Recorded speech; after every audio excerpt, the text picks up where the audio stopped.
The word landed in the center of the reception hall like a shard of glass. Toxic.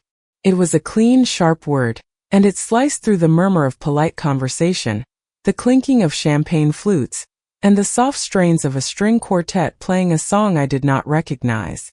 For a moment, the sound hung in the air, glittering and cruel, before it shattered the world I had so carefully constructed over 72 years. My daughter, my beautiful Imani, stood before me in a cloud of white lace and tulle, her face a mask of serene righteousness.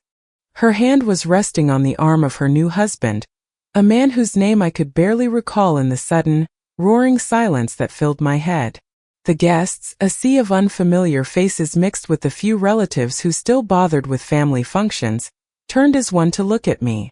Their eyes were not accusatory, not yet. They were simply curious, watching a drama unfold, a bit of unexpected entertainment between the salmon course and the wedding cake. "I just need some space, Mom," Imani had said, her voice pitched to Carrie. "You're a little much. Your energy is just so toxic right now. It would be better for everyone if you just kept your distance for the rest of the evening." Each word was a stone, and I felt the physical weight of them as they struck me. My breath caught in my throat, a knot of grief and disbelief so tight I thought I might choke on it. I looked past Imani to my sons, Darren and Caleb, who were standing near the groom's family. Darren, my eldest, the responsible one, suddenly found something fascinating about the pattern on his polished shoes. Caleb, the easygoing one, simply stared into his drink, swirling the amber liquid as if it held the secrets of the universe. Their silence was a betrayal far deeper than Imani's words. It was an endorsement. They had heard her pronouncement, this public execution of my character, and they had chosen to do nothing. They were letting it happen. They were complicit in my erasure. My own sons, the boys I had raised with the same fierce, all-consuming love I had given their sister, were now just spectators at my humiliation. I remember the feeling of the room tilting, the floral centerpieces blurring into impressionistic daubs of pink and white. The air grew thick, heavy with the scent of lilies and unspoken judgment. I felt 100 pairs of eyes on me, pinning me to the spot. My hands, clutching the small beaded purse I had bought specifically for this occasion, began to tremble. I had imagined this day for so long. I had pictured myself beaming with pride, my heart overflowing as I watched my baby girl, my only daughter, embark on her new life. I had spent a small fortune on my dress, a tasteful silk ensemble in dusty rose, wanting to look perfect for her, to be a mother she could be proud of. Instead, I was a spectacle, a toxic disruption, an inconvenient truth in her perfect, curated fairy tale. I don't recall walking out. It felt more like a slow-motion drift, as if my body were moving through water. I remember the cool night air hitting my face, a welcome shock that brought tears to my eyes. The drive home was a blur of streetlights streaking past the car window. The house, the home I had shared with their father, Anthony, the home where I had raised them from squalling infants into the adults they were today, felt cavernously empty. The silence within its walls was different now. It was not the peaceful quiet of a solitary evening. It was the hollow, echoing silence of abandonment. I walked through the rooms, my hand trailing along the furniture Anthony and I had picked out together. Every photograph on the mantelpiece seemed to mock me. There we were, a happy family frozen in time. A lie. Or perhaps a truth that had simply expired. That night I sat in the dark of my living room and replayed the scene, the words, the looks on their faces, over and over again. Each time the pain was fresh, a new stab to the heart. How had we come to this? I had given them everything. When Anthony died so suddenly, leaving me with 3 small children and a future that felt like a vast, terrifying void, I had made a promise to his memory. I had promised I would protect them, that I would never let them feel the sting of his absence, that I would be both mother and father to them. For Imani, my baby, the one who would never know his smile, I had tried the hardest. I had wrapped her in a cocoon of unconditional love, shielding her from every hardship, every disappointment. Darren and Caleb, older and more resilient, had understood my need to coddle her. They had become her protectors too, indulging her whims, forgiving her tantrums, always making excuses for her behavior. We had created a monster of entitlement, a princess in a tower of our own making, and now she had turned on her creators. The days that followed were a thick gray fog of sorrow. The phone did not ring. No texts arrived with frantic apologies. The beautiful bouquet of flowers from the wedding, which I had carefully transported home, began to wilt on the dining room table, their drooping heads a perfect reflection of my spirit. Each browning petal was a testament to the decay of my family. I watered them dutifully at first, clinging to the hope that they, and my children's love, could be revived. But they were cut flowers, their life source severed. They were destined to die, just as something inside of me had died in that reception hall. I finally threw them out, the sour smell of their decay filling the kitchen. It was a small act of surrender. It was during this period of profound isolation that I found myself looking up therapists online. The idea felt foreign, shameful even. People from my generation didn't talk about their feelings with strangers. We bottled them up, we endured, we carried on. But the pain was a physical entity, a weight on my chest that made it hard to breathe. I couldn't eat. I couldn't sleep. The silence of the house was a constant scream. I knew with a terrifying certainty that if I didn't do something, this grief would consume me whole. I made an appointment with a woman whose profile picture showed a kind, calm face. I didn't tell a soul. This was a journey I had to take alone. My first session was a torrent of tears. I recounted the story of the wedding, my voice cracking, the humiliation still raw. I spoke of Anthony, of my promise to him, of the sacrifices I had made. I laid out the tapestry of my motherhood, every thread woven with selflessness and devotion, and asked the therapist, a woman named Dr. Anya Sharma, where I had gone so wrong. She listened patiently, her expression unreadable. She did not offer platitudes or easy answers. Instead, she asked questions. They were simple questions, but they felt like a surgeon's scalpel, carefully cutting through layers of denial I hadn't even known were there. "Marjorie," she asked gently, "in all the years you were giving to your children, what were you giving to yourself?" The question stopped me cold. I had no answer. The concept was so alien it might as well have been in another language. My identity was inextricably linked to them. I was Darren's mother, Caleb's mother, Imani's mother. I was Anthony's widow. Who was I, just as Marjorie? I couldn't remember. Over the next few weeks, our sessions became an archaeological dig into my own life. We unearthed decades of buried resentments, small hurts I had dismissed as unimportant, moments where I had silenced my own needs to accommodate theirs. I started to see a pattern, a long and consistent history of my children taking and me giving, with no expectation of reciprocity. It wasn't just about money, though there had been plenty of that: down payments for cars, help with rent, funding for failed business ventures, and of course the exorbitant cost of Imani's wedding, which I had paid for in its entirety. It was about the emotional currency. I was their perpetual soft place to land, their emergency contact, their unpaid chef, babysitter, and counselor. My time, my energy, my wisdom, it was all theirs for the taking. And I had given it freely, believing that was the very definition of a mother's love. Dr. Sharma introduced me to a new concept: boundaries.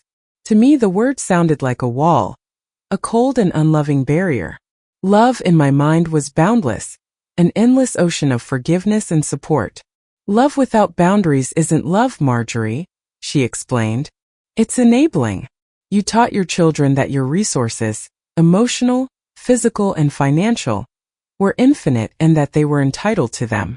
You inadvertently taught them that you didn't have needs of your own. The word toxic came back to me, but this time it had a different ring. Imani had used it as a weapon to wound me, but perhaps in her own twisted way, she was reacting to a dynamic that was in fact unhealthy. The toxicity wasn't in me but in the system we had all created, a system where I was the host and they were the parasites. The awakening was not a single blinding flash of insight. It was a slow dawn, a gradual illumination of a landscape I had been navigating in the dark for 40 years. I began to feel a new emotion stirring beneath the grief. Anger. It was a cold, hard anger, dense and solid. It was anger at my children for their callousness and their greed. It was anger at my sons for their cowardly passivity. But most of all, it was a profound anger at myself. Anger for having been so blind. Anger for betraying my own self-worth for so long. How could I have allowed it? How could I have mistaken being a doormat for being a good mother? This anger became my fuel. It burned away the fog of sorrow and left behind a startling clarity. I looked around the house, this shrine to my family, and I saw it for what it had become. A cage. A beautifully decorated, comfortable cage of my own making. The photographs on the wall no longer looked like happy memories. They looked like evidence of a crime, the slow, systematic theft of my own life. I began to think about Anthony. I pulled out old albums from before the children were born. There I was, a young woman with a bright, confident smile. An artist who loved to paint. A woman who had dreams and ambitions of her own. Where had she gone? I had packed her away, piece by piece, to make room for them. I started a new kind of accounting. I didn't tally the money. Instead, I tallied the moments. The birthdays of mine that were forgotten because Imani had a school play or Darren had a big project at work. The holidays where I cooked for 20 people, and was left to clean up the mountain of dishes alone, while they all collapsed in front of the television. The frantic late-night phone calls to bail them out of some self-inflicted crisis, followed by weeks of silence once the problem was solved. The casual, cutting remarks about my clothes, my opinions, my way of life, all delivered with a smile, as if they were jokes. Each memory was a debit in a ledger that was terrifyingly one-sided. The sum total was the erasure of Marjorie. The first call came 6 weeks after the wedding. It was Caleb. His tone was casual, as if nothing had happened. "Hey Mom. How's it going?" I felt a familiar pang of hope, the foolish, conditioned response of a mother's heart. Maybe this was it. The apology. The reconciliation. I held my breath. "Listen," he continued. "The reason I'm calling is that my landlord is selling my building, and I need to find a new place. The deposits are insane. I was wondering if you could help me out." Just a loan, of course. The hope died instantly, replaced by the cold, hard clarity that had become my new companion. Of course. It was never about me. It was always about what I could provide. For the first time in my life, I heard myself say the word that had been absent from my vocabulary for decades. No, there was a stunned silence on the other end of the line. "What? What do you mean no?" "I mean no, Caleb," I said, my voice steady, betraying none of the turmoil inside me. "I will not be giving you any money." "But why?" he stammered, his confusion quickly turning to indignation. "I'll pay you back. You know I'm good for it." I almost laughed. He had never paid back a single loan in his life. "It's just not possible right now," I said, offering no further explanation. The new Marjorie did not need to justify her decisions. "Is this about the wedding?" he snapped, his voice turning sharp. "Are you still sulking about that?" Imani was just stressed out. You know how she gets. You can't seriously be holding a grudge over that sulking. Grudge. He had reduced the most humiliating moment of my life to a childish fit of pique. The anger flared hot and bright, but I kept my voice level. "My financial decisions are my own, Caleb. I have to go now," and I hung up. My hand was shaking as I placed the receiver back in its cradle. My heart was hammering against my ribs. But alongside the fear, there was a thrilling, unfamiliar sensation. Empowerment. I had drawn a line. I had protected myself. The next wave of the assault came a week later. It was a coordinated attack. An email arrived, co-signed by all three of them. It was a masterpiece of passive-aggressive manipulation. It spoke of their deep concern for my recent behavior. They were worried that I was isolating myself. They spoke of family unity, and the importance of forgiveness. Woven throughout the saccharine words was the real message. How dare you change the rules? How dare you deny us what we are owed? There was no apology for the wedding. No acknowledgement of my pain. It was all about their needs, their discomfort with my newfound autonomy. The email ended with a demand for a family meeting to clear the air and get things back to normal. I knew exactly what their normal was.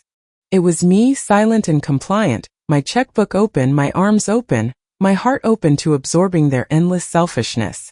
I read the email 3 times, and with each reading my resolve hardened. They wanted a meeting. Fine. I would give them a meeting.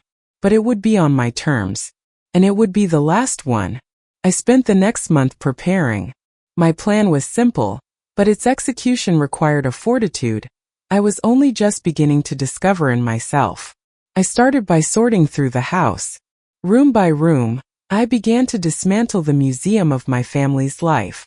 I packed away their childhood drawings, their sports trophies, their high school yearbooks. I took down the gallery of family portraits that lined the main hallway. I boxed up everything that reminded me of the woman I used to be, the compliant, self-sacrificing matriarch. I kept only the things that belonged to me and Anthony, the relics of a life that existed before it was consumed by the demands of our children. As I worked, the house began to feel lighter, as if it could breathe again. I could breathe again. I hired movers and a storage company. I contacted a real estate agent, a discreet woman who understood my need for a quick private sale. The housing market was strong, and my home, a beautiful, well-maintained property in a desirable neighborhood, was a valuable asset. The asset my children had been counting on as their inheritance. The sale was finalized faster than I could have imagined. I was now a wealthy woman, not just in assets but in liquid cash. And I had a closing date. That date would be the day of our final family meeting. I replied to their email, my tone cool and formal. I agreed to a meeting at the house on the date I had chosen. I gave them a specific time and told them it was imperative they all be there. The bait was set. Their greed and their arrogance would ensure they would walk right into my trap. They would assume this meeting was their victory, the moment the prodigal mother came to her senses and restored their allowances. The thought brought a grim, ironic smile to my face. The day of the meeting, the house was eerily empty. Most of the furniture was gone. Boxes were stacked neatly against the walls, labeled for storage or donation. The only furniture left in the living room was 4 simple chairs, arranged in a circle. It looked less like a home and more like a sterile boardroom, or perhaps an interrogation room. I dressed carefully, not in the soft maternal pastels I used to favor, but in a pair of tailored black trousers and a crisp white blouse. I felt like a general preparing for a final, decisive battle. I was calm. The fear and anxiety that had plagued me for months had been replaced by a serene, almost detached sense of purpose. They arrived together, a united front. Imani was clinging to the arm of her new husband, who looked deeply uncomfortable. Darren and Caleb flanked them, their expressions a mixture of impatience and entitlement. They walked into the house and stopped dead, their eyes widening as they took in the empty rooms and the stacked boxes. "What the hell is this?" Darren demanded, his voice echoing in the vacant space. "What's going on? Mom, what have you done?" Imani cried, her voice laced with the theatrical panic she was so skilled at deploying. "Are you okay? Did something happen?" Her performance was flawless, the concerned daughter worried for her aging, perhaps senile mother. "I am perfectly fine," I said, my voice quiet but firm. "Please sit down. We have things to discuss." I gestured to the 4 chairs. They exchanged confused glances before reluctantly taking their seats. I remained standing. I wanted the tactical advantage of height. I wanted to look down on them just as they had looked down on me for so many years. I let the silence stretch, enjoying their mounting discomfort. They fidgeted in their chairs, unused to seeing me in a position of power, unused to me controlling the narrative. Finally, Caleb couldn't take it anymore. "Okay, Mom, you've made your point. You're mad about the wedding, we get it. But selling the house? Isn't that a little extreme? This is our home." "No, Caleb." I corrected him gently. "This was our home. Then it became my home. You all grew up and built lives elsewhere. This house was mine and your father's. This is about money, isn't it?" Darren said, leaning forward, his voice taking on the condescending tone he used when he was about to explain something to me. "Look, Mom, we know the house is worth a lot. We can talk about selling it down the line, but it needs to be a family decision. We need to plan for your future, for your care." The hypocrisy was breathtaking. They had never once shown an ounce of concern for my future care. They were concerned about their inheritance. They were worried I was squandering it. My future is well taken care of, I said calmly. But I am not here to talk about my finances. You requested this meeting to clear the air, so let's clear it. I looked directly at Imani, my daughter, who sat there looking petulant, a spoiled child who had just had her favorite toy taken away. Imani, at your wedding, in front of more than 100 people, you called me toxic and told me to stay away from you. I would like you to explain to me what you meant by that. She was taken aback, flustered by the direct confrontation. Oh my God, are we still on that? She whined. I was a bride. I was under a lot of pressure. You were just hovering, being needy. It was my day, and you were trying to make it all about you like you always do. Make it about me. I asked, my voice dangerously soft. I paid for every last detail of that day, Imani. The dress you wore, the food the guests ate, the flowers you now found so offensive. I did that because I love you, and I wanted you to have the perfect day you'd always dreamed of. All I asked for in return was to share in your joy. And in return for my love and my generosity, you chose to humiliate me in the most public way imaginable. You chose to wound me deeply and deliberately. And you, I said, turning my gaze to Darren and Caleb, you stood there and you let her do it. You watched her tear my heart out, and you said nothing. You did nothing. They had the grace to look ashamed, at least for a moment. Darren cleared his throat. We didn't know what to do, Mom. It was awkward. Awkward. I repeated the word, letting it hang in the air. Your mother is publicly disowned by your sister, and you found the situation awkward. That is the depth of your courage, the extent of your loyalty. I let my words sink in before I continued. For my entire life, my world has revolved around the three of you. I have poured everything I am, my time, my energy, my money, my love, into you. I did it willingly because I thought that was what a good mother does. But I was wrong. A good mother also teaches her children respect. She teaches them gratitude.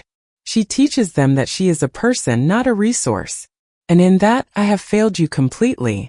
I allowed you to believe that I existed solely for your benefit.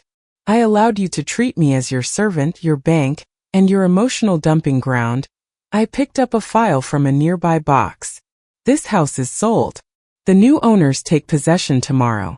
I have purchased a small condominium for myself, and the remainder of the proceeds, which are substantial, have been placed in a trust. That trust will pay for my living expenses, my health care, and my travels for the rest of my life. I have also revised my will. My estate upon my death will be left entirely to a charity that supports single mothers. You will receive nothing. Not a cent. The silence that followed was absolute. It was a silence born of pure, unadulterated shock. Their faces were pale, their mouths slightly agape. They looked like fish pulled from the water, gasping in an alien environment where the rules they had always known no longer applied. Imani was the first to find her voice. It was not the voice of a righteous bride, but the shriek of a furious toddler.